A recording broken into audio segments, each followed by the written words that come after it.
വിങ്സിന്റെ online ക്ലാസ്സിലേക്ക് എല്ലാവർക്കും സ്വാഗതം. ഞാൻ ശ്രീഭക്തൻ. ഓക്കെ, അപ്പോ നമ്മള് 8ാം ക്ലാസ്സിലും 9ാം ക്ലാസ്സിലൊക്കെ ആയിട്ട് ഇഷ്ടംപോലെ കോശങ്ങളെ പറ്റി പഠിച്ചിട്ടുണ്ട്. നമുക്ക് എല്ലാവർക്കും അറിയുന്ന കാര്യമാണ് സെൽ അല്ലെങ്കിൽ കോശം എന്താണെന്നുള്ളത്.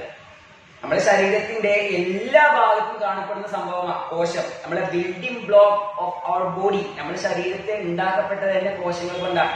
കോശങ്ങൾ ഇങ്ങനെ മൾട്ടിപ്ലൈ ചെയ്താണ് നമ്മുടെ ശരീരത്തിന്റെ ഓരോ ഭാഗങ്ങളും ഉണ്ടാക്കപ്പെട്ടിട്ടുള്ളത്.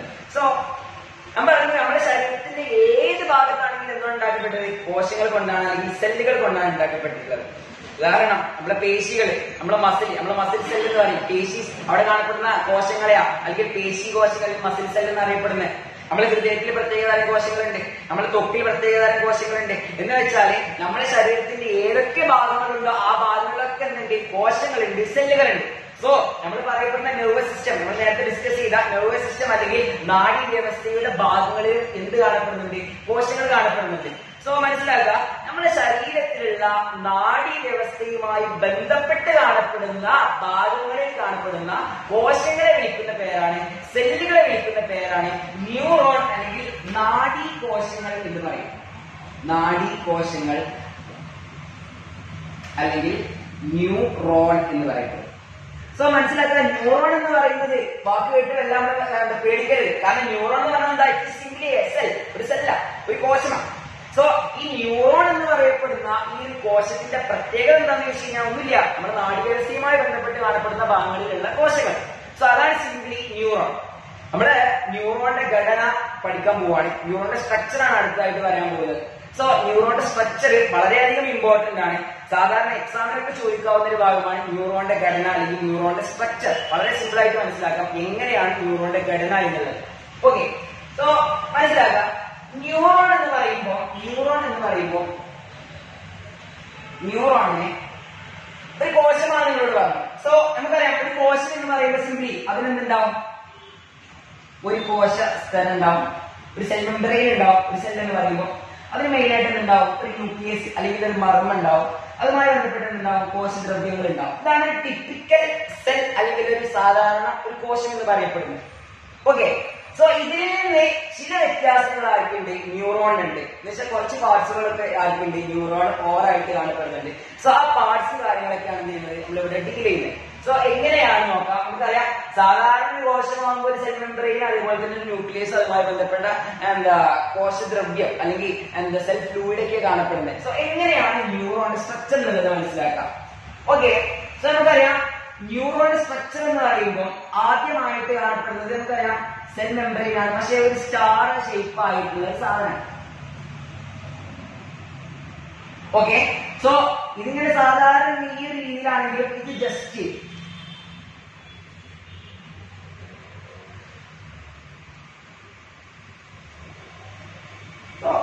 ഇങ്ങനെയാണ്.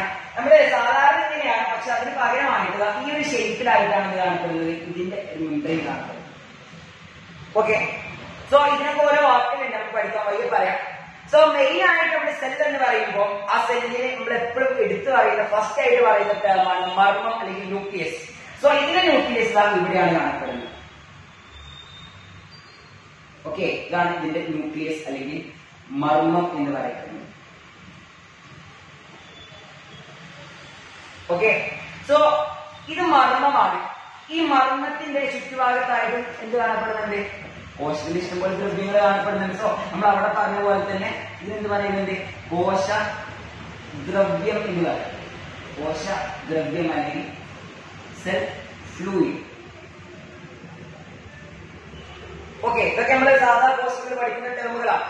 സോ ഈ ഒരു ഭാഗത്തെ കംപ്ലീറ്റ് ആയിട്ട് നമ്മൾ വിളിക്കുന്ന പേരാണെങ്കിൽ സെൽ ബോഡി എന്ന് പറയും.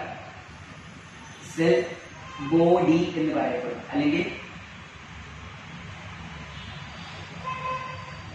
കോശ ശരീരം അല്ലെങ്കിൽ സെൽ ബോഡി എന്ന് പറയപ്പെടും. നമ്മുടെ തുടങ്ങാണ് ന്യൂറോണിന്റെ ഘടന പഠിച്ചുകൊണ്ടിരിക്കുകയാണ്. വളരെ ഇമ്പോർട്ടന്റ് ആയിട്ടുള്ള ടോപ്പിക്കാണ്. സോ ന്യൂറോണിന്റെ ഘടന എന്ന് പറയപ്പെടുമ്പോൾ നമ്മൾ ആദ്യമായിട്ട് പറയപ്പെടുന്നത് നമുക്ക് അറിയുന്ന കാര്യം ന്യൂക്ലിയസ്. ജസ്റ്റ് ഷേപ്പ് ഒന്ന് മാറിയുള്ളൂ, ഒരു സ്റ്റാർ ഷേപ്പ് വരികയാണ്. ഓക്കെ, സോ ഒരു ന്യൂക്ലിയസ് ആണ്. സോ ന്യൂക്ലിയസിന്റെ ചുറ്റായിട്ട് എന്ത് വരികയാണ്? കോശദ്രവ്യം വരികയാണ്. ഓക്കെ, കോശദ്രവ്യത്തെ പോലെ തന്നെ നമ്മളെ സെൽ ഫ്ലൂയിഡ് വരാം. സോ അതിനൊക്കെ പാടെ നമ്മളൊരു ടേം പറയുക, അതിന്റെ പറയുന്ന പേരാണ് എന്ത്? സെൽ ബോഡി അല്ലെങ്കിൽ കോശ ശരീരം എന്ന് പറയും. ഓക്കെ, സോ ഈ ഒരു ഭാഗത്തായിട്ടുള്ള ഈ ഒരു ഭാഗത്ത് ഇങ്ങനെ ഇവിടത്തിന് പുറത്തോട്ട് തള്ളി നിൽക്കുന്ന ഒരു ഭാഗം ഉണ്ടാവും. സോ ഈ ഒരു ഭാഗത്തെ വിളിക്കുന്ന പേരാണ് ഡെൻഡ്രൈറ്റ് എന്ന് പറയും. ഡെൻഡ്രൈറ്റ്. ഓക്കെ, സോ ഈ ഡെൻഡ്രൈറ്റിനെ പോലെ തന്നെ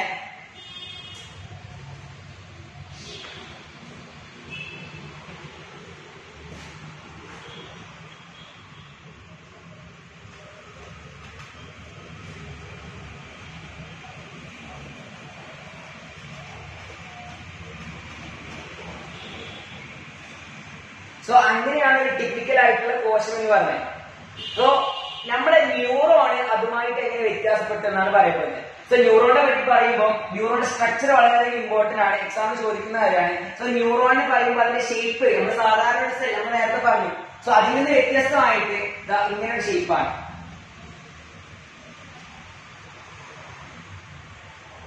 ഓക്കെ, സോ ഇവിടുന്ന് നേരെ ഒരു ഇലോങ്ങേറ്റഡ് ആയിട്ടുള്ള ഒരു നീളമുള്ള ഒരു ട്യൂബ് വരും. ഇത് ഇവിടെ ഇങ്ങനെ ബ്രാഞ്ച് ആയിട്ട് കിടക്കും. സോ ഇങ്ങനെ ഒരു ഷേപ്പാണ്. ഇത് കുറച്ച് പാട്ടുകൂടി പറയാം. നമ്മുടെ സെൽ എന്ന് പറയുമ്പോൾ നമ്മുടെ മനസ്സിൽ ആദ്യമായിട്ട് വരുന്നത് മർമ്മമാണ്, അല്ലെങ്കിൽ അവിടെയുള്ള ന്യൂക്ലിയസ് ആണ്. സോ ഇതിന്റെ ന്യൂക്ലിയസ് കാണപ്പെടുന്നത് ഈ ഒരു ഭാഗത്താണ്, സെന്റർ ആയിട്ടുള്ള ഈ ഒരു ഭാഗത്താണ് ന്യൂക്ലിയസ്. ഈ ന്യൂക്ലിയസിന് ചുറ്റുമായിട്ട്, സോ ഇതാണ് നമ്മുടെ ന്യൂക്ലിയസ് അല്ലെങ്കിൽ മർമ്മം എന്ന് പറയുന്നത്. സോ ഈ ന്യൂക്ലിയസിന് ചുറ്റുമായിട്ട് ഇഷ്ടംപോലെ എന്ത് കാണപ്പെടുന്നുണ്ട്? ദ്രവ്യം കാണപ്പെടുന്നുണ്ട്. ആദ്യമേ നമ്മുടെ 8ാം ക്ലാസ്സിലും 1ാം ക്ലാസ്സിലൊക്കെ പറയുന്ന അതേ ടേമിനെയാണ് എന്താണ് കോശ ദ്രവ്യം എന്ന് പറയപ്പെടും. നമുക്കറിയാം ഇതൊരു കോശമാണ്, കോശമാണ് ഇതിനെന്ന് പറയാം കോശദ്രവ്യം, അല്ലെങ്കിൽ എന്ന് പറയാം ഇതിനെ സെൽ ഫ്ലൂയിഡ് എന്ന് പറയാം, അല്ലെങ്കിൽ സൈറ്റോപ്ലാസം എന്ന് പറയാം. ഓക്കെ, പഠിച്ച ടേമുകളാണ്. സോ ഈ ഭാഗത്തെ ടോട്ടൽ ആയിട്ട് നമ്മൾ പറയുന്ന പേരാണ് എന്ത്? സെൽ ബോഡി എന്ന് പറയും. സെൽ ബോഡി അല്ലെങ്കിൽ കോശ ശരീരം എന്ന് പറയും. ഓക്കെ, സോ കുറച്ച് പാർട്സ് നമുക്ക് പറയാം. ഈ ന്യൂറോണിന്റെ ഇങ്ങനെ കൂർത്തു നിൽക്കുന്ന ഈ ഒരു ഭാഗത്തെ വിളിക്കുന്ന പേരാണ് ഡെൻഡ്രോൺ എന്ന് പറയും. ഡെൻഡ്രോൺ. ഓക്കെ, ഇതൊരു ഡെൻഡ്രോൺ ആണ്, ഇതൊക്കെ ഡെൻഡ്രോണുകളാണ്. സോ ഈ ഡെൻഡ്രോണുകളൊക്കെ ഇങ്ങനെ ബ്രാഞ്ചഡ് ആയിട്ട് കാണപ്പെടും. ഓക്കെ, ഡെൻഡ്രോണുകൾ വരുന്നത് ഇങ്ങനെ ബ്രാഞ്ചഡ് ആയിട്ടുള്ള ഒരു സാധനം കാണപ്പെടുന്നുണ്ട്. ഈ ഒരു ഭാഗത്തെ വിളിക്കുന്ന പേരാണ്. സോ ഡെൻഡ്രോണിൽ നിന്നുള്ള ബ്രാഞ്ചാണ്. സോ ഡെൻഡ്രോണിൽ നിന്ന് ബ്രാഞ്ച് ആയതുകൊണ്ട് ഇതിനെ വിളിക്കുന്ന പേരാണ് ഡെൻഡ്രൈറ്റ് എന്ന് പറയും. ഡെൻഡ്രൈറ്റ്. Okay, so dendrite. ഇവിടെ നിന്ന് നമ്മുടെ സെൽ ബോഡിയിൽ നിന്ന് ഇങ്ങനെ ഇലോങ്ങേറ്റഡ് ആയിട്ട് ട്യൂബ് പോകുന്നുണ്ടെന്ന് പറഞ്ഞു. സോ ഈ ഒരു ഭാഗത്തെ വിളിക്കുന്ന പേരാണ് ആക്സോൺ എന്ന് പറയും. ആക്സോൺ. ഓക്കെ, സോ ഡെൻഡ്രോണിൽ നിന്ന് പോകുന്ന ബ്രാഞ്ചിനെ ഡെൻഡ്രൈറ്റ് എന്ന് പറഞ്ഞു. അതേപോലെ തന്നെ ആക്സോണിൽ നിന്ന് പോകുന്ന ബ്രാഞ്ചിനെ വിളിക്കുന്ന പേരാണ് ആക്സോണൈറ്റ് എന്ന് പറയും. ഓക്കെ, ആക്സോണൈറ്റ് എന്ന് പറയും. സോ ഡെൻഡ്രോണ്, ഡെൻഡ്രൈറ്റ്, ആക്സോണൈറ്റ് ഇതൊക്കെ 4 ടേമുകളൊക്കെ ഫെമിലിയർ അല്ലാത്തുള്ളൂ. സോ ഈ ഒരു ഡെൻഡ്രൈറ്റിൽ നിന്ന് ഇങ്ങനെ ഇവിടുന്ന് ബ്രാഞ്ച് പോകുന്നുണ്ട്. സോ ഇവിടെയൊക്കെ ഇഷ്ടംപോലെ എന്ത് കാണപ്പെടുന്നുണ്ട്? ചെറിയ ചെറിയ നോബുകൾ പറഞ്ഞാൽ ചെറിയ മുട്ടുകൾ എന്ത് കാണപ്പെടുന്നുണ്ട്? ഇവിടെ അറ്റത്തായിട്ട് കാണപ്പെടുന്നുണ്ട്. സോ ഇവിടെ കാണപ്പെടുന്ന നോബുകളെ വിളിക്കുന്ന പേരാണ് സിനാപ്റ്റിക് നോബ് എന്ന് പറയപ്പെടും. സിനാപ്റ്റിക് നോബ് എന്ന് പറയപ്പെടും. ഓക്കെ, സോ മനസ്സിലാക്കുക. ഡെൻഡ്രോണ്, ഡെൻഡ്രൈറ്റ്, ആക്സോണൈറ്റ് ഈ ബ്രാഞ്ചിനാണ് എന്ന് പറയാ ആക്സോണൈറ്റ് എന്ന് പറയപ്പെടുക. ഈ ആക്സോണൈറ്റിൽ നിന്നുള്ള ചെറിയ നോബുകളെ വിളിക്കുന്ന പേരാണ് സിനാപ്റ്റിക് നോബ് എന്ന് അറിയപ്പെടും. സോ ഇതിനെ കൂടാതെ സോ ഈ ഒരു ആക്സോണിനെ കവർ ചെയ്തുകൊണ്ട് ഇവിടെ കുറച്ച് കോശങ്ങൾ കാണപ്പെടുന്നുണ്ട്. നമുക്കറിയാം ന്യൂറോൺ എന്നൊരു കോശമാണ്. സോ ഈ കോശത്തിന്റെ ഭാഗമായിട്ടുള്ള ആക്സോണിനെ, കാരണം സാധാരണ ടിപ്പിക്കൽ ആയിട്ടുള്ള ഒരു കോശമല്ല ന്യൂറോൺ എന്ന് പറയപ്പെടുന്നത്, മറ്റുള്ളതിൽ നിന്ന് വ്യത്യസ്തമായിട്ടുള്ള ഒരു കോശമാണ്. സോ ഈ ഒരു ആക്സോണിനെ തന്നെ കവർ ചെയ്തുകൊണ്ട് ഇവിടെ കുറച്ച് കോശങ്ങൾ കാണപ്പെടുന്നുണ്ട്. അടുപ്പിച്ച് കാണപ്പെടുന്ന കോശമാണ്. ഈ ഒരു കോശത്തെ വിളിക്കുന്ന പേരാണ് ഷ്വാൻ സെൽസ് അല്ലെങ്കിൽ ഷ്വാൻ കോശങ്ങൾ എന്ന് അറിയപ്പെടും. ഓക്കെ, സോ ഇത്രയും ഭാഗങ്ങളാണ് നമ്മൾ ന്യൂറോണ് ആദ്യമായിട്ട് പറയാനുള്ളത്. സിമ്പിൾ ആയിട്ടുള്ള സാധനമാണ്. സാധാരണ കോശത്തിലുള്ള മർമ്മം കാണപ്പെടുന്നുണ്ട്, അതിന് ചുറ്റുപാടുള്ള കോശത്തിലും കാണപ്പെടുന്നുണ്ട്. സോ അതിൽ നിന്ന് ഓരോ അറ്റത്തേക്ക് ഇങ്ങനെ പോകുന്ന ഡെൻഡ്രോണുകളുണ്ട്. ഡെൻഡ്രോണുകളുടെ ഭാഗമായിട്ടുള്ള ഡെൻഡ്രൈറ്റ്സുകളുണ്ട്. സോ ഈ ഒരു കോശരീരത്തിൽ നിന്ന് നീണ്ടൊരു ട്യൂബ് പോകുന്നതിന് ആക്സോൺ എന്ന് അറിയപ്പെടുന്നുണ്ട്. ഈ ആക്സോണിന്റെ ഭാഗമായിട്ട് ആക്സോണൈറ്റ് കാണപ്പെടുന്നുണ്ട്. ഈ ആക്സോണൈറ്റിന്റെ അറ്റത്തായിട്ട് ഇഷ്ടംപോലെ നോബുകൾ കാണപ്പെടുന്നുണ്ട്. സിനാപ്റ്റിക് നോബ് എന്നറിയപ്പെടുന്നുണ്ട്. ഈ സിനാപ്റ്റിക് നോബ് കഴിഞ്ഞാൽ നമ്മൾ ആക്സോണിനെ കവർ ചെയ്തുകൊണ്ട്, സോ ഇതൊരു ആക്സോൺ ആണെന്ന് വിചാരിക്കുക. ഓക്കെ, ഈ ഒരു ആക്സോണിനെ കവർ ചെയ്തുകൊണ്ട് ഇങ്ങനെ ഇഷ്ടംപോലെ ഉറകൾ എന്ന് പറയാം, അറകൾ കാണപ്പെടുന്നുണ്ട്. ഈ അറകൾ ഇഷ്ടംപോലെ കോശങ്ങൾ കൊണ്ട് ഉണ്ടാക്കപ്പെട്ടതാണ്. ഈ ഒരു അറകളെ വിളിക്കുന്ന പേരാണ് ഷ്വാൻ സെൽസ് എന്ന് പറയപ്പെടുന്നത്, അല്ലെങ്കിൽ ഷ്വാൻ കോശങ്ങൾ എന്ന് അറിയപ്പെടുന്നത്. നമുക്ക് എപ്പോഴും മനസ്സിലാക്കേണ്ട ഒരു കാര്യം എന്ന് പറയുന്നത്, നമ്മൾ ആദ്യം തുടക്കത്തിലേ പറഞ്ഞു, മാത്സിനെ പോലെ അല്ലെങ്കിൽ ഫിസിക്സിനെ പോലെ പ്രോബ്ലമാറ്റിക് ആയിട്ടുള്ള ഒരു സാധനം ബയോളജിയില്ല. പക്ഷെ ഇതുപോലെ കുറച്ച് ടേമുകളാണുള്ളത്. അപ്പൊ മക്കൾ മനസ്സിലാക്കുക, ടേമുകളാണ് നമ്മൾ പഠിക്കേണ്ടത് ബയോളജിയിൽ മെയിൻ ആയിട്ട്. ടേമുകളെ സ്പെല്ലിംഗ് തെറ്റാതെ അത് ശരിയായിട്ട് ഉച്ചരിക്കാൻ പറ്റി കഴിഞ്ഞാല്, ശരിയായിട്ട് മനസ്സിലാക്കി കഴിഞ്ഞാല്, അതിന്റെ ഫംഗ്ഷൻ മനസ്സിലാക്കി കഴിഞ്ഞാൽ ബയോളജി വളരെ സിമ്പിൾ ആയിട്ട് പഠിക്കാൻ പറ്റുന്ന ഒരു വിഷയമാണ്. സോ ഇതാണ് നമ്മുടെ ടിപ്പിക്കൽ ആയിട്ടുള്ള ന്യൂറോൺ. സാധാരണ 4 മാർക്കിനൊക്കെ SLC ക്വസ്റ്റ്യൻ വരുന്ന ഒരു ഭാഗമാണ് ന്യൂറോണിനെ കുറിച്ചുള്ളത്. ഓക്കെ,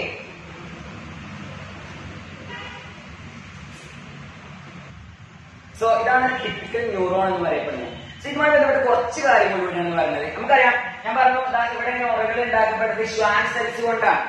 സോ ഈ ഷ്വാൻ സെൽസ് ഇങ്ങനെ റാപ്പ് ചെയ്ത് എൻസർക്കിൾ ചെയ്ത് ഇങ്ങനെ ചുറ്റപ്പെട്ട് കിടക്കാണ്. സോ ഈ ഒരു എൻസർക്കിൾ ചെയ്യുന്നത് കാരണം ഇങ്ങനെ ചെയ്ത് ഒരു വെളുത്ത ഒരു ഉറയായിട്ട് മാറുന്നത്, ഒരു തിളക്കമുള്ള ഒരു ഉറയായിട്ട് മാറുന്നുണ്ട്. സോ അപ്പൊ ഒരു ഷീറ്റ് ഉണ്ടാവും. ഈ ഷീറ്റിനെ വിളിക്കുന്ന പേരാണ് മയലിൻ ഷീറ്റ് എന്നറിയപ്പെടുന്നത്. മയലിൻ ഷീറ്റ് എന്നറിയപ്പെടുന്നത്. സോ മനസ്സിലാക്കുക, മയലിൻ ഷീറ്റ് എന്ന് പറയുന്നത്, അല്ലെങ്കിൽ മയലിൻ ഷീറ്റ് എന്ന് പറയപ്പെടുന്നത് ഇതുകൊണ്ട് ഉണ്ടാക്കപ്പെട്ടതാണ്, ഷ്വാൻ സെൽസ് കൊണ്ട് ഉണ്ടാക്കപ്പെട്ടതാണ്. സാധാരണ ഡൗട്ട് വരുന്ന സാധനമാണ്. സോ ഈ ഷ്വാൻ സെൽസ് ഇങ്ങനെ കൂടിയിട്ടുണ്ടായതാണ് എന്ത് നമ്മളെ മയലിൻ ഷീറ്റ് എന്ന് അറിയപ്പെടുന്നത്. ഓക്കെ, സോ ഈ മയലിൻ ഷീറ്റിന് ഇഷ്ടംപോലെ പ്രത്യേകതകളുണ്ട്. അത് നമ്മൾ അടുത്ത ഭാഗത്തായിട്ട് വളരെയധികം നല്ല രീതിയിൽ തന്നെ പഠിക്കും. സോ അതാണ് മയലിൻ ഷീറ്റ്. മനസ്സിലാക്കുക, മയലിൻ ഷീറ്റ് എന്ന് അറിയപ്പെടുന്നത് ഷ്വാൻ സെൽസ് ഇങ്ങനെ എൻസർക്കിൾ ചെയ്ത് ആകുമ്പോൾ ഉണ്ടാവുന്നതാണ് നമ്മുടെ മയലിൻ ഷീറ്റ്. സോ അവിടെ മെയിൻ ആയിട്ട് ഇതിന്റെ പ്രോസസ് മനസ്സിലാക്കുക. നമ്മളിപ്പോ നമ്മുടെ നാടുകളിൽ, നമ്മുടെ ബ്രെയിനിലായാലും, നമ്മുടെ സ്പൈനൽ കോഡിലായാലും അവിടെ കാണപ്പെടുന്ന സാധനമാണെങ്കിൽ നമ്മുടെ ന്യൂറോൺ, അല്ലെങ്കിൽ അവിടെ നെർവ് സെൽസ് എന്നറിയപ്പെടുന്ന സാധനം. സോ ഇവിടെ നടക്കുന്ന എന്താണെന്ന് വെച്ച് കഴിഞ്ഞാല്, നമ്മുടെ റിസപ്റ്റേഴ്സിൽ നിന്നൊരു സ്റ്റിമുലൈ ഉണ്ടാവാൻ, ഓക്കെ, ഒരു സ്റ്റിമുലൈ ഉണ്ടാകുന്ന ഫലമായിട്ട് ഒരു മെസ്സേജ് വരാൻ.